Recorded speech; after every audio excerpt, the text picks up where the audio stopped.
নমস্কার বন্ধুরা, সন্ধ্যার রান্নাঘরে আপনাদের স্বাগত। আপনারা অনেকে অনেক রকম আলু সিদ্ধ, আলু চোখা, আলু মাখা খেয়ে থাকেন, কিন্তু আজ আমি আপনাদের আলু সিদ্ধ দিয়ে নতুন ধরনের একটা রেসিপি করে দেখাবো। এই তরকারিটা কিন্তু সব কিছুর সাথে খেতে খুবই সুন্দর লাগে, তো পুরো ভিডিওটা আপনারা দেখতে থাকুন।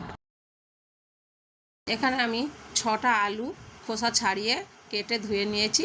এই আলুগুলো আমি সিদ্ধ করে নেব।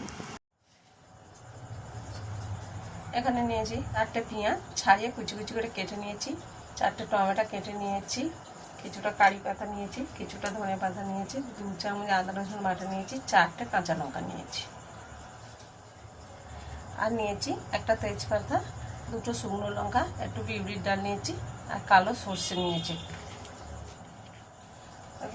আলুটা ভালো করে সিদ্ধ করে নিয়েছি। এই আলুটা এখন আমি হাত দিয়ে ভেঙে নেব এইভাবে। এখন মানে আলু মাখা। দেখুন এইভাবে সমস্ত আলুটা মাখিয়ে নিয়েছি।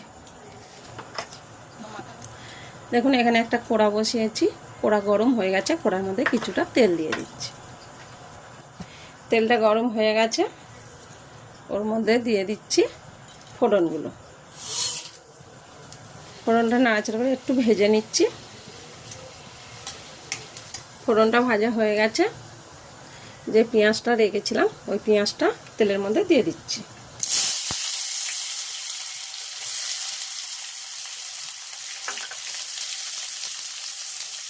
আবারও নাড়াচাড়া করে ভেজে নেব।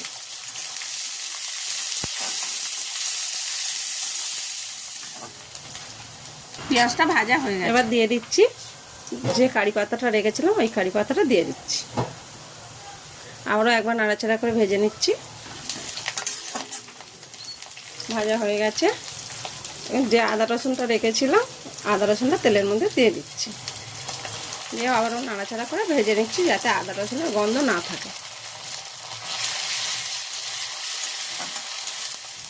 আদা রসুনটা ভাজা হয়ে গেছে, যে টমেটোটা কেটে রেখেছিলাম ওইটা তেলের মধ্যে দিয়ে দিচ্ছি, দিয়ে আবারও নাড়াচাড়া করে ভেজে নেব।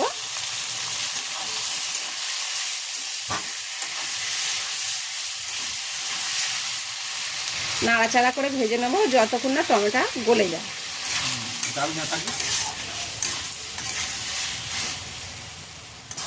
দেখুন টমেটোটা কি সুন্দর গলে গেছে। এবার এর মধ্যে দিয়ে দেব 1 চামচ নুন, 1 চামচ হলুদ গুঁড়ো, 1 চামচ লঙ্কা গুঁড়ো, 1 চামচ কাশ্মীরি লাল লঙ্কা গুঁড়ো, আর দিলাম 1 চামচ জিরে ধনের গুঁড়ো। সবগুলো ভালো করে নাড়াচাড়া করে কষে নেব যাতে মশলার গন্ধ না থাকে। দিয়ে দিলাম ওপর থেকে অল্প একটু জল, আবারও ভালো করে মশলাটা কষে নেব।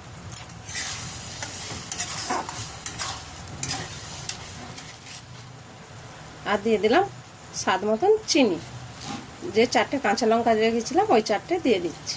আবারও ভালো করে নাড়াচাড়া করে কষে নেব।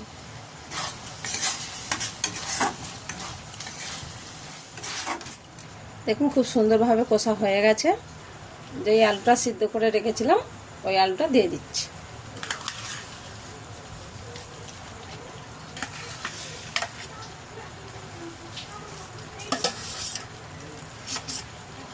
দেখুন এটা নাড়াচাড়া করে মশলার সাথে ভালো করে মিশিয়ে নেব।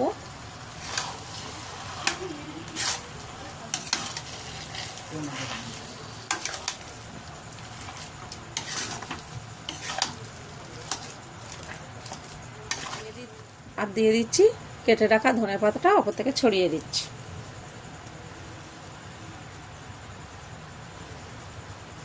ভালো করে ধনে পাতাটা মিশিয়ে নেব।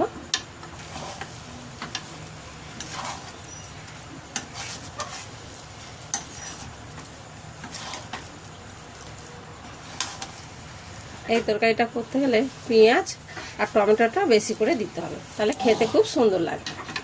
আমি এই তরকারির মধ্যে গরম মশলা দিচ্ছি না, যেহেতু কারি পাতা ধনে পাতা দিয়েছি, গরম মশলা দেওয়ার দরকার পড়ে না, তাহলে কারি পাতা ধনে পাতার গন্ধটা চলে যাবে। তরকারি হয়ে গেছে, নামিয়ে নিচ্ছি। দেখুন বন্ধুরা, আলুর তরকারি তৈরি। অবশ্যই আমি যেইভাবে বানিয়েছি এইভাবে বানিয়ে একবার বাড়িতে খেয়ে দেখবেন। আর আমার ভিডিওটা যদি ভালো লেগে থাকে কমেন্টে জানাবেন।